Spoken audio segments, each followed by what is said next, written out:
Lord Liton के बारे में उसका कुछ पॉइंट बचा हुआ था।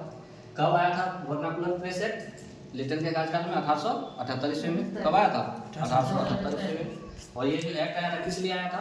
जो भारतीय भाषा के जो समाचार पत्र थे, कौन से भाषा के? भारतीय भाषा के समाचार पत्र थे, उन पर नियंत्रण स्थापित करने के लिए, वो लोग जो लिखते थे, ठीक है, उस पर नियंत्रण स्थापित करने के लिए वो ये एक्ट लाया गया था। और उस पर पूर्ण रूप से प्रतिबंध लगा दिया कि आप कुछ भी अनाप शनाप नहीं लिख सकते हैं, आप प्रिंट नहीं कर सकते हैं, ठीक है।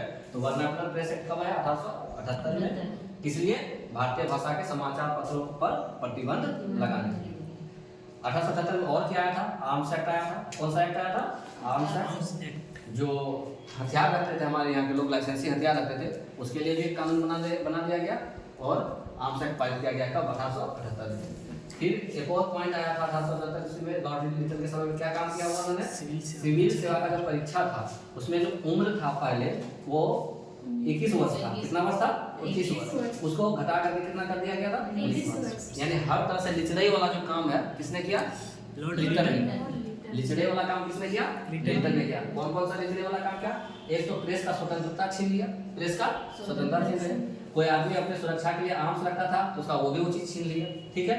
और सिविल सेवा में जो जाना चाहता था उसका भी उम्र घटा करके क्या कर दिया? 2 साल नीचे, 21 से कितना कर दिया? 19। तो इससे भी बहुत फर्क पड़ा, ठीक है। उसके बाद 1 जनवरी 1877 में अपने आप को बहुत अच्छा साबित करने के लिए महारानी के सामने उन्होंने क्या किया था? दिल्ली दरबार का आयोजन किया हुआ था। दिल्ली दरबार का, जिसमें महारानी विक्टोरिया को उन्होंने क्या दिया? केसरी हिंद की उपाधि दिया था, ठीक है। हाँ, एक काम ये इसने किया था कि प्रथम अकाल आयोग का गठन भी इसने करवाया था। प्रथम अकाल आयोग का गठन भी किसने करवाया था? लिटन ने करवाया था, ठीक है। तो जब ये बोलते हैं ना, रात जब चला गया तो दिन तो आता ही आता है, ठीक है। तो जब लिचर साहब गए तो रिपन साहब आए। कौन आए? रिपन साहब आए। कौन आए? रिपन साहब आए। अब इन्होंने खराब काम करके किया हमारे लिए, तो उसको सुधारने का काम किसने किया? लॉर्ड रिपन ने किया।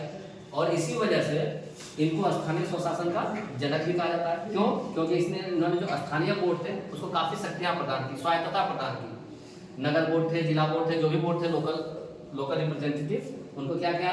स्थानीय बोर्ड को शक्तियां प्रदान किया, स्वायत्तता प्रदान किया। इन्होंने शिक्षा के क्षेत्र में, श्रमिक अधिकार के क्षेत्र में और प्रेस की स्वतंत्रता के क्षेत्र में बहुत अच्छा काम किया। और जो वर्नाकुलर प्रेस एक्ट लेकर के आए थे लिटन साहब, उसको रद्द कर दिया। वर्नाकुलर प्रेस एक्ट को रद्द कर दिया गया। और जो भारतीय जो भाषा के समाचार पत्र थे उनको प्रतिबंध से मुक्त कर दिया।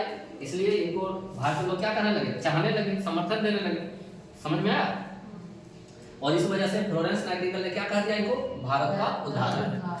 शिक्षा के क्षेत्र में, श्रमिक अधिकार और प्रेस की स्वतंत्रता, सारे क्षेत्र में इन्होंने अच्छा काम किया। इसलिए फ्लोरेंस नाइटिंगेल ने उनको क्या कह दिया? भारत का उद्धारक कर दिया।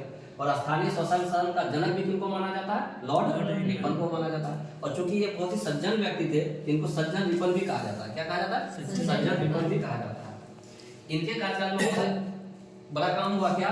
जो दशकीय जनगणना 1881 ईस्वी में प्रथम हुआ, उसका शुरुआत हो गया। दशकीय जनगणना का शुरुआत हो गया। हालांकि प्रथम जनगणना 1872 ईस्वी में हो चुका था, लेकिन उसको हम लोग वास्तविक जनगणना नहीं मानते। वास्तविक जनगणना किसको मानते हैं? 1881 ईस्वी। तो 1881 ईस्वी में कौन थे हमारे? लॉर्ड रिपन साहब ही थे वाइसराय। समझ में आ गया?